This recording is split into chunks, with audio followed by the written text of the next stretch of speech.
உமாச்சி காப்பாத்த பக்தி சேனல்களுக்கு ரசிகப்பிரியா லலிதாவின் பணிவான நமஸ்காரங்களும் வணக்கங்களும். இன்னைக்கு நம்ம என்ன பார்க்க போறோம் அப்படின்னா, ரொம்பவே ஒரு வித்தியாசமான ஒரு விஷயம் அப்படின்னு. பொதுவாக நம்ம வீட்டுல பார்த்தோம் அப்படின்னு எடுத்துன்னு வச்சுக்கோங்களேன். அதாவது நான் சொல்றது வீட்டுல அப்படிங்கிறது வந்து குடும்ப அமைப்போட பெரியவங்க எல்லாம் இருந்து தாத்தா பாட்டி, அதாவது அம்மாவை வழி தாத்தா பாட்டியா இருந்தாலும் சரி, அப்பா வழி தாத்தா பாட்டியா இருந்தாலும் சரி, நமக்கு என்ன பண்ணுவாங்க அப்படின்னா நிறைய விஷயங்கள் வந்து குழந்தைங்களுக்கு வந்து சொல்லி கொடுப்பாங்க.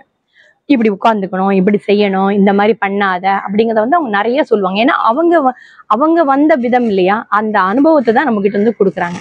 பொதுவாகவே இப்போ வீட்டில் எடுத்துக்கோங்களேன், நம்மளோட வாசல் காலா இருக்கட்டும், இல்லை உள்ளுக்குள்ள ஒரு ஒரு அறைக்கும் பார்த்தீங்க அப்படின்னா கதவு இருக்குல்ல, அந்த கதவை இப்படி இழுத்து இது பண்ணும்போது வேகமா அடிச்சு மூடக்கூடாது அப்படிம்பாங்க.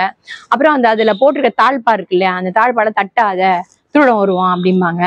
ரெண்டாவது வந்து கருப்பு மை கொண்டு, அதாவது நம்ம சொல்றோம் இல்லையா, அந்த ஸ்கெட்ச் பென் எல்லாத்தையும் வந்து அதை வச்சு கருப்புல வந்து வச்சு எழுதாத, திருடம் வருவான் அப்படி இப்படின்னு நிறைய விஷயங்கள்லாம் சொல்லுவாங்க. அப்ப நம்ம என்ன சொல்லுவோம் அப்படின்னா, வேற வேலையே இல்லையா, நம்ம எந்த காலத்துல இருக்கோம், அவங்க இருக்கிற காலம் என்னது, அப்படி இருக்கும்போது நீ என்ன இவ்வளோ இதெல்லாம் சொல்ற அப்படின்னு சொல்றோம். அதோட இல்லாம இப்போ இருக்கிற ட்ரெண்ட்ல பாத்தீங்க அப்படின்னா, இந்த பேச்சு வழக்கு அப்படின்னு சொல்றோம் இல்லையா, ஒருத்தருக்கு ஒருத்தர் பேசுறது அப்படிங்கிறது, அதுல பார்த்தோம் அப்படின்னா அந்த அந்த பேச்சு அப்படிங்கும் போதே ஒரு நல்ல விதமான ஒரு பேச்சு அப்படிங்கிறது வந்து இப்ப இருக்கிற குழந்தைகள்கிட்ட இல்லை அப்படிங்கிறது வந்து எனக்கு ரொம்பவே வந்து மனசு வந்து ரொம்ப வருத்தமான விஷயம்.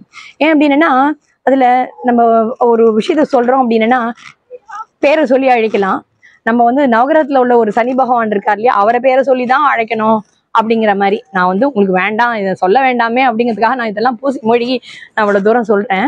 அதே மாதிரி என்னெல்லாம் அமங்கலமான வார்த்தைகள்லாம் சொல்லணுமோ அதை அத்தனை வீட்டுல தான் பேசுவோம். மங்களகரமான வார்த்தைகள் அப்படிங்கிறது வந்து ரொம்பவே குறைஞ்சு போச்சு. அதாவது இவங்க ஸ்கூலுக்கு போறாங்க, ஒரு பொது இடத்துக்கு போறாங்க, சின்னவங்கள்ல இருந்து பெரியவங்க வரைக்கும் பார்த்தோம்னா ஒரு அழகான ஒரு சமுதாயம் அப்படிங்கும்போது அந்த பேச்சு வழக்குல இருக்கிற அந்த ஒரு கண்ணியம் அப்படின்னு பாருங்களேன், அது இல்லை. பேசும்போதே வந்து நம்ம இஷ்டத்துக்கு வார்த்தைகளை பேசுறோம். ஒரு நம்ம என்ன சொல்றோம், நான் என் ஃப்ரெண்ட்ஸு கிட்ட தானே பேசுறேன் அப்படித்தானே சொல்லுவோம் இல்லையா. ஆனா அந்த ஒருத்தருக்கு ஒருத்தர் பேசும்போதே என்ன அர்த்தம் அப்படின்னா, சாதாரணமா தான் நம்ம பேசுறதா நினைச்சிட்டு இருக்கோம், ஆனா நம்ம சாதாரணமா பேசல.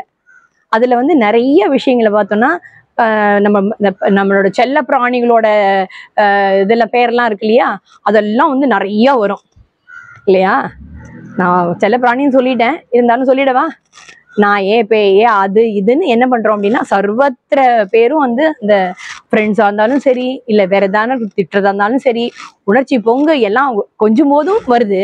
அதே மாதிரி கோவம் ஆத்திரங்கும் போது 2 மடங்குல 4 மடங்குல 16 மடங்கு பெருகி பேராறு பெருகி வரும்.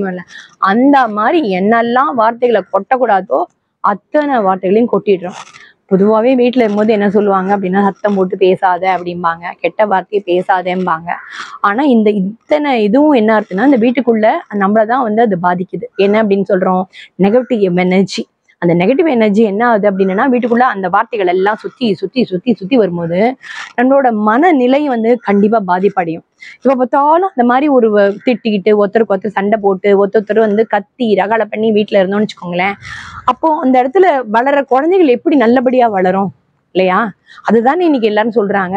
டாக்டருக்கு வந்து நம்ம வந்து சைக்கியாட்ரிஸ்ட போய் நம்ம என்ன பண்றோம்னா, வீட்டுல வந்து இந்த குழந்தை இப்படி சரியில்லை, இது இப்படி இருக்கு அப்படின்னு வந்து, அதாவது குழந்தைகள்ல இருந்து பெரியவங்க வரைக்கும் நம்ம இன்னைக்கு அப்படி ஒரு உளவியல் மருத்துவரை வந்து நம்ம தேடி போற லெவலுக்கு நம்மளே கொண்டு வச்சுட்டோம் அப்படின்னா, அதுக்கு காரணம் என்ன அப்படின்னா வீடுதான் இல்லையா. அந்த வீட்டுல நம்ம என்ன பண்ணணும், எப்படி பேசணும் அப்படின்னு சொல்லியிருக்காங்க.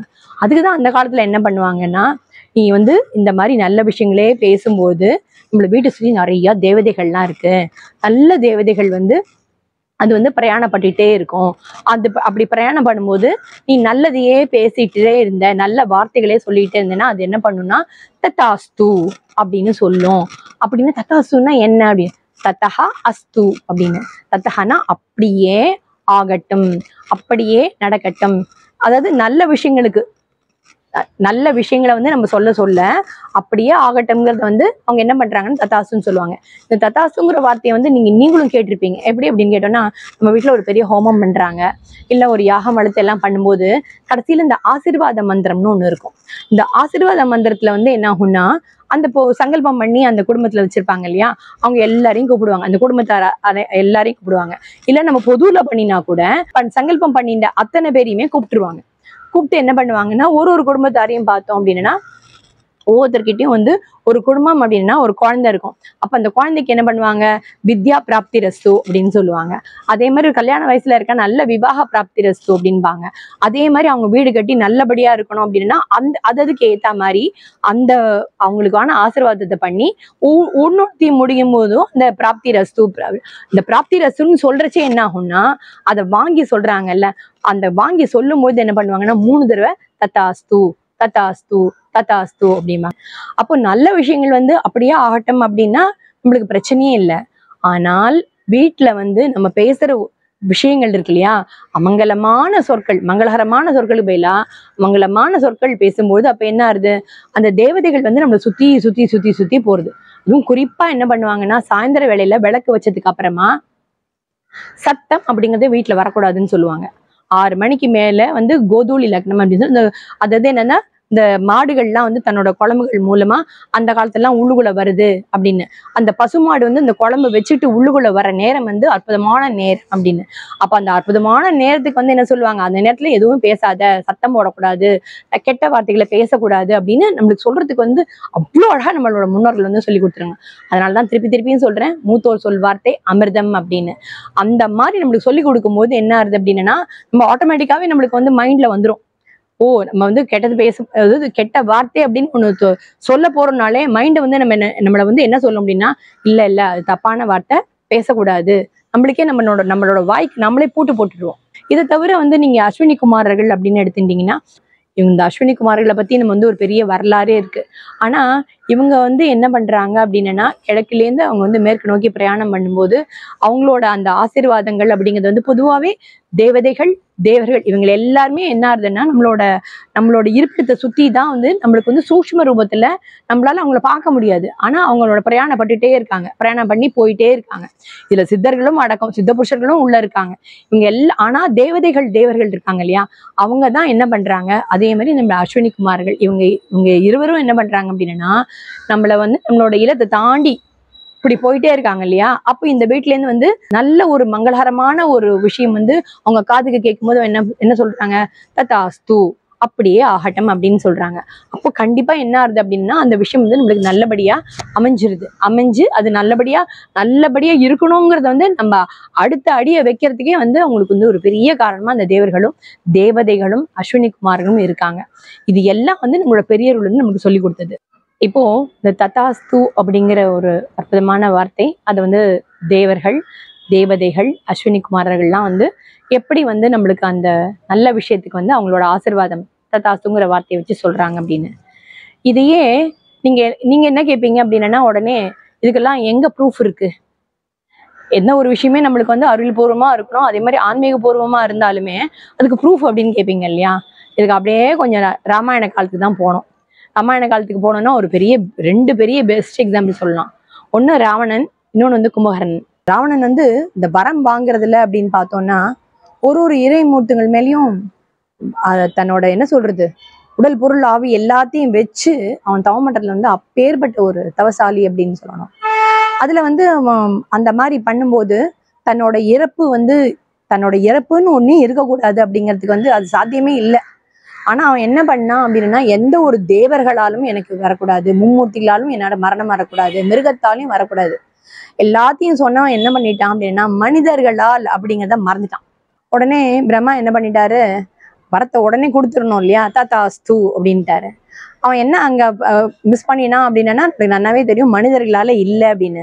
ஸோ அந்த மனித அவதாரம் அப்படிங்கிறது வந்து பின்னாடி அந்த ராம அவதாரம் அப்படிங்கிறது வரத்துக்கே அவன் வாங்கின அந்த வரம் அதுக்கான அந்த தத்தாஸ்துங்கிற அந்த வார்த்தை அப்படின்னு. இப்ப அவரோட தம்பி கும்பகர்ணன் எடுத்துப்போம். கும்பகர்ணன் எடுத்துட்டீங்க அப்படின்னா அதே மாதிரிதான் கும்பகர்ணன் எல்லாருக்குமே தெரியும், தூங்கி தூங்கி தூங்கி தூங்கி வாழ்க்கையே ஒரு தூங்கி அப்படின்னு. பாவம் அதுலயும் வந்து அதை அவனை சொல்லி குத்தம் இல்லை, இந்த தத்தாஸ்துங்கிற ஒரு வார்த்தை இருக்கு பாருங்க, அவனோட விஷயத்துல விளையாடினதுதான். தேவசியன்னு சொல்றது விட நித்ரேசிய அப்படின்னு சொன்னா என்ன ஆகும், நித்ரைனா தூக்கம், அந்த ஒரு சின்ன வார்த்தை அது மாறி போச்சு, தத்தாஸ்துன்னு நட்டாரு, அவ்வளவுதான் முடிஞ்சு போச்சு. அவன் வந்து தூங்காத நாளுங்கிறது வந்து நம்ம எல்லாம் வந்து தூக்கம் வர்றதுக்கெல்லாம் அவ்வளவு கஷ்டப்படுறோம். ஆனா அவன் தூங்கி தூங்கி தூங்கியே தன்னோட சாபத்தால தத்தாஸ்துங்கிற அந்த ஒரே ஒரு வார்த்தை, அந்த வார்த்தையால தான் இவ்வளவு விஷயம் நடந்தது. அதனால இப்ப நம்ம வந்து நல்ல விஷயங்கள், நல்ல ஒரு மங்களகரமான விஷயம் நம்ம என்ன சொல்றோம் அப்படின்னா, வீட்டுக்குள்ளேயே நம்ம வந்து பாசிட்டிவிட்டி இருக்கணும், அதுக்கு வந்து நெகட்டிவிட்டியா இருக்கக்கூடாதுங்கிறதுக்காக நம்ம வந்து என்னென்னமோ விஷயங்கள்லாம் உள்ள கொண்டு வரோம். நம்ம வந்து எவ்வளவோ மெனக்கெடுறோம் இல்லையா? அந்த மெனக்கெடல்ல வந்து நம்மளோட நல்ல வார்த்தைகள் அப்படிங்கிறது தான் முதல் பங்கே. ஃபர்ஸ்ட் ப்ரியாரிட்டி எதுக்கு கொடுக்கணும் அப்படின்னா, அந்த நல்ல வார்த்தைகள். அந்த வார்த்தைகள் வந்து சுடுசுறுக்கலா இல்லாம, ஒரு கெட்ட வார்த்தை அப்படிங்கிறது வந்து சின்ன குழந்தையிலேருந்தே அந்த அந்த பசங்க வந்து சமுதாயமா அப்படிங்கறத வந்து நான் ஆரம்பத்திலே சொன்னது அதுதான். அவங்க வந்து என்னென்ன வார்த்தைகளும் கேட்கறாங்க. அவங்களுக்கு பாவம் வந்து இந்த வார்த்தை தப்புன்னு கூட அவங்களுக்கு தெரியறது இல்ல. இப்படி பேசக்கூடாது அப்படிங்கிறது அவங்க தெரிஞ்சு பேசல, தெரியாம தான் பேசுறாங்க.